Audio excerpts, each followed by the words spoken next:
ईश्वर ने आके हमारा अज्ञान हटाने की चेष्टा बहुत प्रकार से की है। अब ये ना हट रहा, हमारे अंदर वो कसक नहीं बन पा रही। इसका कारण ये है कि ज्ञान परमात्मा अकेले ही बताया करते थे और अज्ञान फैलाने वालों की कमी नहीं थी, लाखों और करोड़ों की संख्या में थे। उस समय भी है, आज भी है, उस समय भी थे। और जिस कारण से परमात्मा का यो ज्ञान रोशनी नहीं पा सका, इसका प्रकाश बना नहीं। अब वर्तमान में परमात्मा ने ये समय निर्धारित किया कि कम से कम ये सतयुग त्रेता द्वापर में तो सुख का सांस ले लेंगे और त्रेता में इस कलयुग के अंदर तो इनकी दुर्गति होनी ही होनी है। इसलिए परमात्मा ने यह शिक्षा हमें दी। कलयुग भी 5500 वर्ष बीत गया था, या शिक्षा नहीं थी हमारे अंदर। और अब शिक्षा पाकर हम ये सोच रहे हैं कि अब हम ज़्यादा इंटेलिजेंट और सभ्य हो गए। हम इंटेलिजेंट तो हो गए लेकिन सभ्य नहीं हुए। हमारी इंसानियत का नाश हो गया। इस माया ने हमारी बुद्धि हड़प ली, हर ली। इस शिक्षा ने हमें बेईमान बना दिया, अहंकारी बना दिया, अभिमानी बना दिया। छोटी सी कोई पोस्ट प्राप्त कर लेता है या कोई अच्छी पोस्ट IAS IPS, कोई डॉक्टर, इंजीनियर, जज, मंत्री, मुख्यमंत्री, प्रधानमंत्री बन जाते हैं।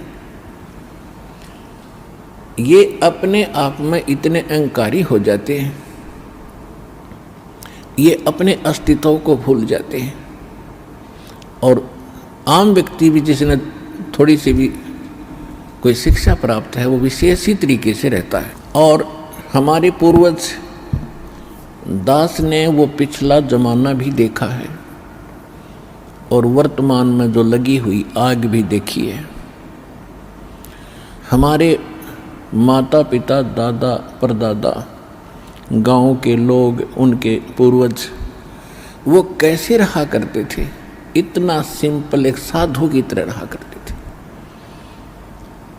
तन पे कपड़ा भी नहीं, धोती बांध लेते थे, सारा दिन खेतों में मजदूरी में काम करते थे और इतना प्यार और विनम्रता और शांत चित्त रहते थे। जो मिल जाता उसमें सब्र संतोष किया करते थे।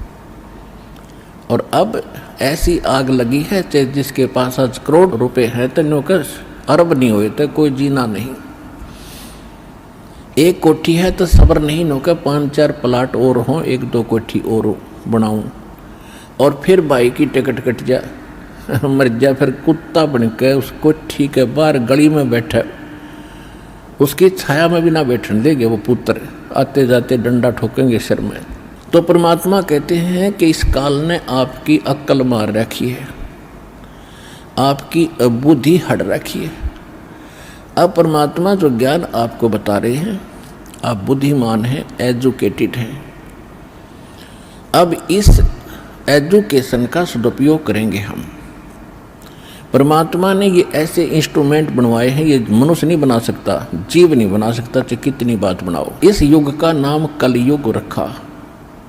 कल माने मशीन से चलने का वाली सारी वस्तुएं होंगी। ये ऐसे इंटरनेट सिस्टम और ये media channels, projector, DVD, CD, mobile, chip, ये मेमोरी कार्ड बनाए दाता ने बनवाए। अब इसमें ठीक है, जो बकवाद करने वाले वो करते रहेंगे, बकवाद कर लेंगे, कितने दिन करेंगे। देखो पुण्यात्माओं, आज गाने सुनते हो आप या फिल्म देखते हो टीवी पर या मोबाइल में, या बकवाद देखते हैं, सुनते हैं किसी चुटकुले वगैरह। घर में एक दुर्घटना घट जाए, आप सुन कर दिखाइए उसने, वह फिल्म का गाना सुन कर दिखाइए। फिर तो ऐसे गंदे लोक में हम ये गाने सुने और सुनाएं, गाने गाएं। यहाँ तो रोना पीटना है सबका, और इसमें भगवान की भक्ति साथ लेकर और इस मालिक की आरती दिन रात करो, भगवान की भजन दिन रात करो। ठीक है, कोई दुर्घटना घट भी जाता, मालिक की भजन नहीं छोड़े, आरती इसी तरह करता रहे, इसमें बिल्कुल बंद नहीं करे, क्योंकि दुख हल्का भगवान ही कर सकता है। उसको रोते रोते भी मालिक ने याद करे। तो कहने का भाव ये है कि इस गंदे लोक में हम भूल जाते हैं, किसी के घटना घट गई, हम एक औपचारिकता करने जाते हैं वहाँ पर, अगर वो हमारे आया था और हम नहीं गए तो वो दुख मानेगा। बस वहाँ थोड़ी सी देर बस पूछ लेते हैं कैसे हुआ, क्या हुआ, बहुत बुरा हुआ, बाहर आते फिर वो सैर सपट्टे अपने जो के तो रहते। जिसके लागे सो तन जाने, और यह सब क्या लगेगी, किसी के पहले लग जाएगी, किसी के बाद में लगेगी। यहाँ तो कोई नहीं बचेगा इस मार से, काल के कोल्लू में सब पड़े हुए हैं, और एक दिन इसके पाठ के नीचे आपने आना पड़ेगा। परमात्मा कहते हैं चलती चक्की देख के और दिया कबीरा रो, और दो पाटन के बीच में साबत बचा ना कोई। चक्की के बीच में चक्की चल रही है पत्थर की, उसमें कणक डाली जा रही है, कहते दो पाटों के बीच में, इस काल और माया के बीच में आपको पीसा जा रहा है, इसमें साबत कोई नहीं बचेगा। फिर कहते हैं कि किले से लागा रहे ताका नाश न हो। हमने देखा कि हमारी माताएं हाथ से चक्की पीसा करती थी, और उसमें एक किला होता था, किला बीच में एक ऐसे दोनों पाटों के बीच में सेंटर में पाट होते गोल गोल चक्कर पत्थर के, उसमें एक तो डंडा सा लगा होता था उसको घुमाने के लिए, और एक उनके सेंटर में एक सुराख सा होता था, उसमें एक लकड़ की ऐसे गोल सी लंबी लंबी सी एक लगी हुई थी गुटका सा, और उसके चारों तरफ उसके खाली स्थान होता था, उसको किला बोलते थे। अब जो कणक उस किले में पड़ गई वह तो ज्यों की त्यों रहती थी,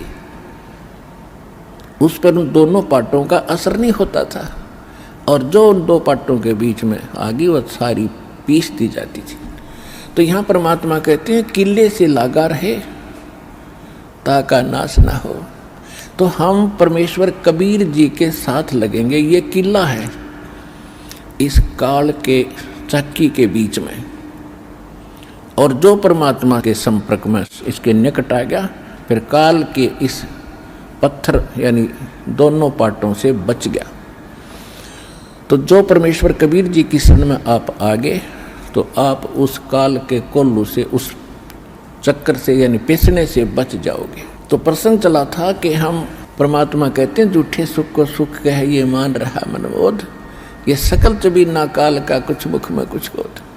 तो परमात्मा ने ये आग पहले नहीं लगने दी शिक्षा की, और कितना प्यार, कितनी आधीन्य, कितनी विनम्रता, और जितने हम विनम्र होंगे, अधीन होंगे, अहंकार रहित होंगे, उतना भगवान हमारे निकट आओगा। आदीनी के पास हैं ये पूर्ण ब्रह्म दयाल, मान बड़ाई मारियो भाई बेअदबी सिरकाल।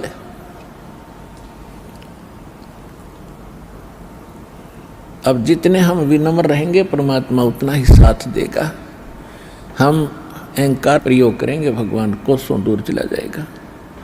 तो इस प्रकार हमने परमात्मा से लाभ लेने के वो सभी फार्मूले अपनाने पड़ेंगे, जिससे हम परमात्मा का पूर्ण लाभ प्राप्त कर सकें।